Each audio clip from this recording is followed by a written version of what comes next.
Vamos começar fazendo a leitura da primeira parte do livro, nas perguntas de 1 a 9, que diz o seguinte: Deus e o infinito, provas da existência de Deus. Tá? Então, a primeira parte, o capítulo 1 do livro, fala de Deus. Então, Deus e o infinito, provas da existência de Deus, atributos da divindade e panteísmo. Então, a gente vai começar a discutir essa parte. Primeiro, vamos fazer essas 9 questões iniciais. Depois a gente, se der, depois, próximo vídeo, a gente vai para atributos da divindade.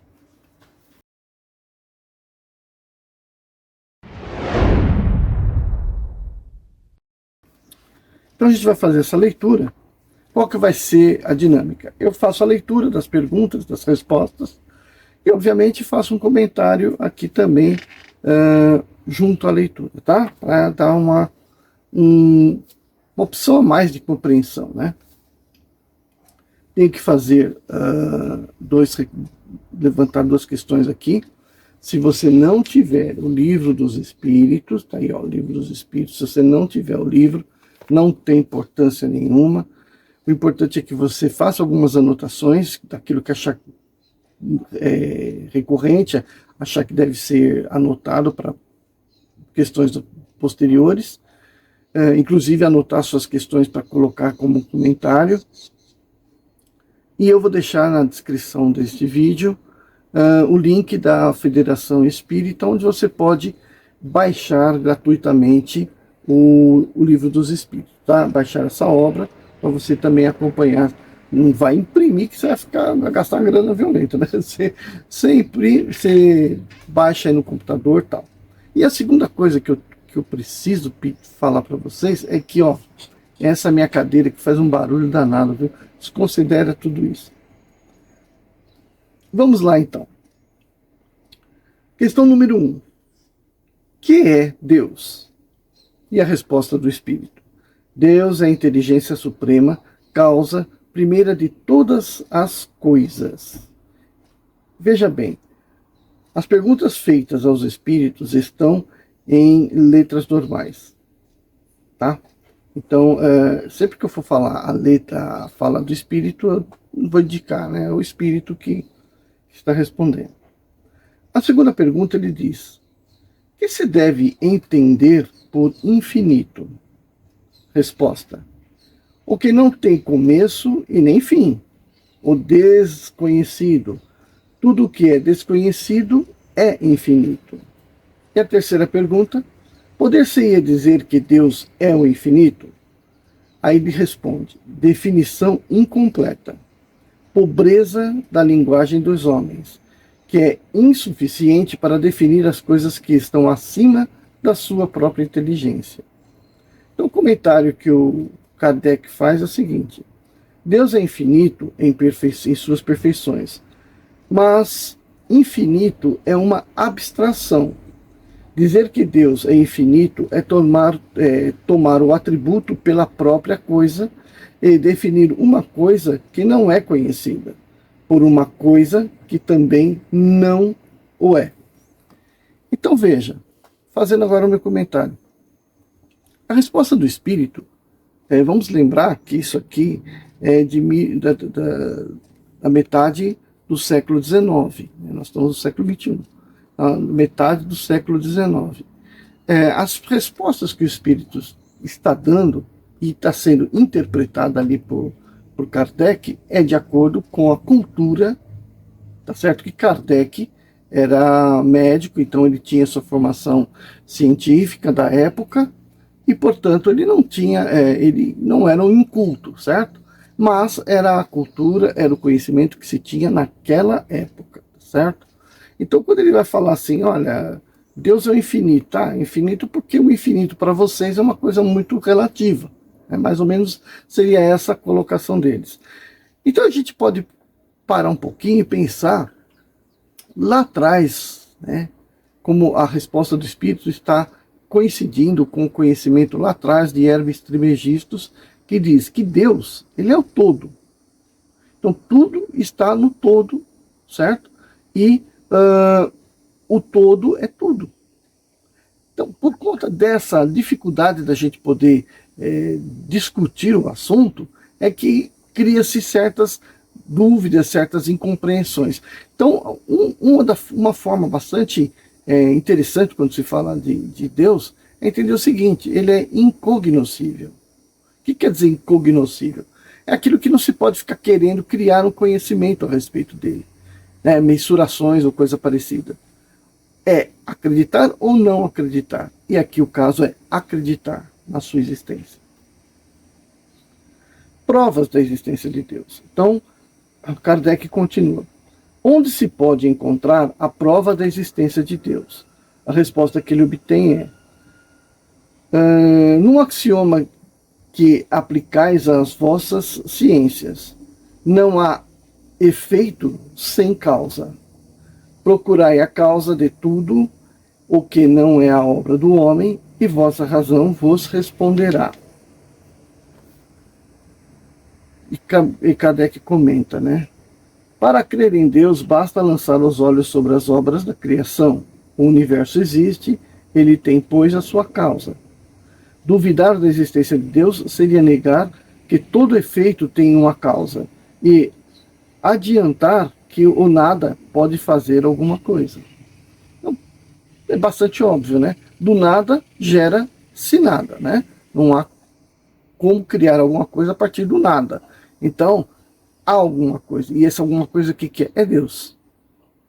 Ponto final. Essa é a própria definição lá atrás de...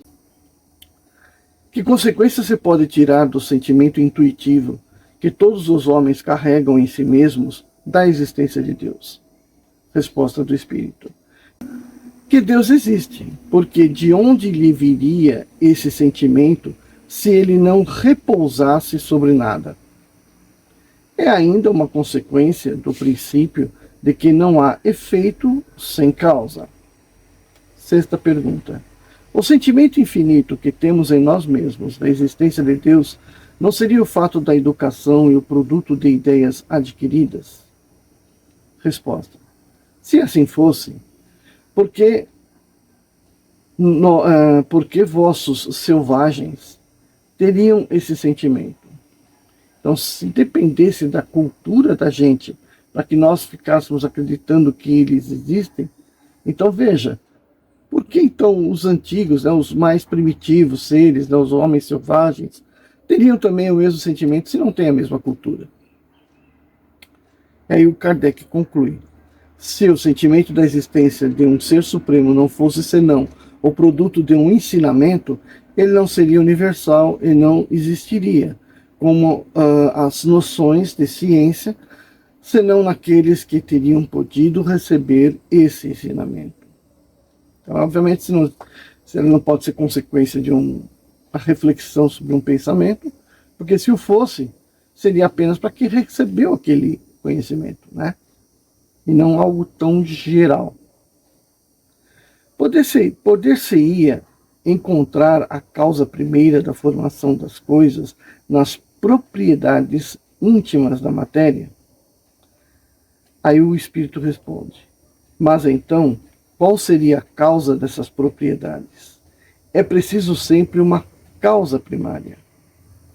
Aí o Kardec conclui: atribuir a formação primeira das coisas às propriedades íntimas da matéria seria tomar o efeito pela causa, porque essas propriedades são elas mesmas um efeito que se deve ter uma causa.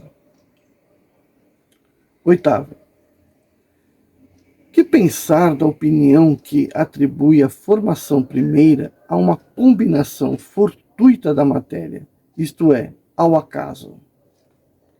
E o Espírito responde: outro absurdo, que o homem de bom senso pode olhar o acaso como um ser inteligente. Aliás, que é o acaso? Nada. Aí o Kardec conclui: A harmonia que regula as atividades do universo revela combinações e fins determinados, e por isso mesmo revela a força inteligente.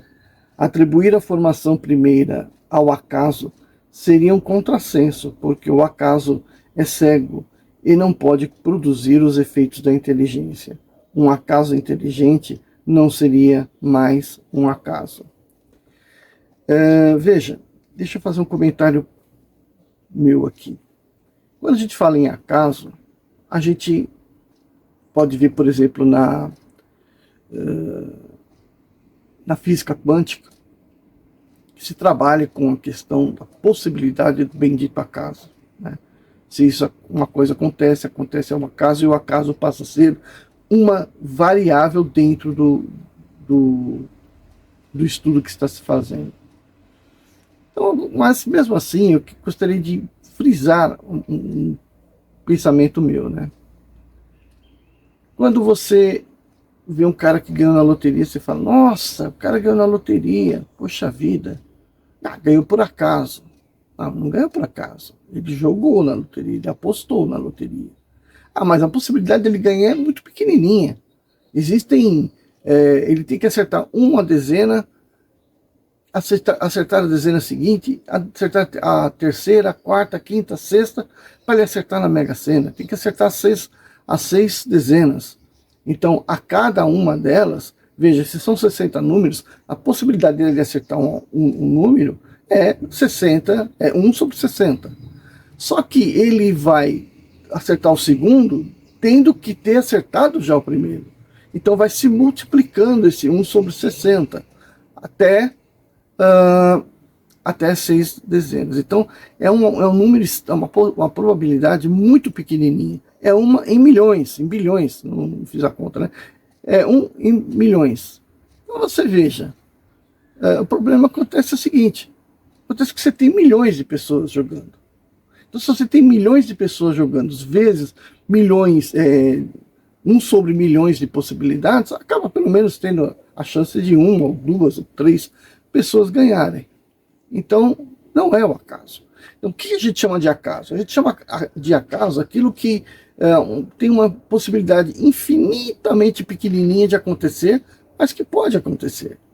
Então é por isso que na mecânica quântica se trabalha com a bendita ideia do acaso, certo? Mas aqui na nossa leitura, quando se fala de acaso, está se dizendo alguma coisa que não tem motivo para ter acontecido. E se não tem motivo para ter acontecido, não faz sentido. O universo divino não teria esse defeito de fazer as coisas acontecerem sem que houvesse uma causa. Então, as propriedades, as leis da natureza que se verifica sempre é a prova de que existe uma inteligência que rege o universo, que rege tudo. E só pode ser quem? Deus. Ok? Onde se vê na causa primeira uma inteligência suprema superior a todas as outras inteligências. Tendes um provérbio que diz isto: pela obra se reconhece o artífice. Pois bem, olhai a obra e procurai o artífice. É o orgulho que engendra a incredibilidade. O homem orgulhoso não vê nada acima de si próprio. Por isso que ele se chama de espírito forte. Pobre ser que um sopro de Deus pode abater. Kardec completa. Julga-se o poder de uma inteligência pelas suas obras, nenhum ser humano, não podendo criar o que produz a natureza, a causa primeira, pois é uma inteligência superior à humanidade. Qualquer que sejam os prodígios realizados pela inteligência humana, essa inteligência tem, ela mesma, uma causa. E quanto mais o que se realiza é grande, mais a causa primeira deve ser grande. Esta inteligência é a causa primeira de todas as coisas, qualquer que seja o nome sob a qual o homem a designe. Então, se você vai chamar essa causa suprema de força cósmica, energia cósmica, Deus, ou dar nome a Deus, né? Jeová, Olorum, não importa qual nome que você vai dar, né? Existe essa inteligência superior, que eu prefiro chamar de o todo, né? Bom, atributos da divindade. Então essas são as 9 primeiras questões de Kardec. Então vamos só fazer um apanhado geral sobre essa existência aí de Deus. Então, se você vai criar a sua espiritualidade, vai construir a sua espiritualidade, parta do princípio que deve existir uma inteligência superior, criadora ou protagonista de todo esse universo no qual nós estamos inseridos. Essa inteligência é Deus. Ponto final. Por isso, Trismegisto diz, é o todo, e o todo é incognoscível. Não te faça pergunta sobre ele. Ele existe, e se ele existe, porque ele cabe em tudo. Tudo cabe nele. Se ele não existe, ele não cabe em nada. Então, por qual dessas definições você prefere? Eu prefiro ficar pela existência de Deus. Tá bom? A gente vai para o segundo vídeo.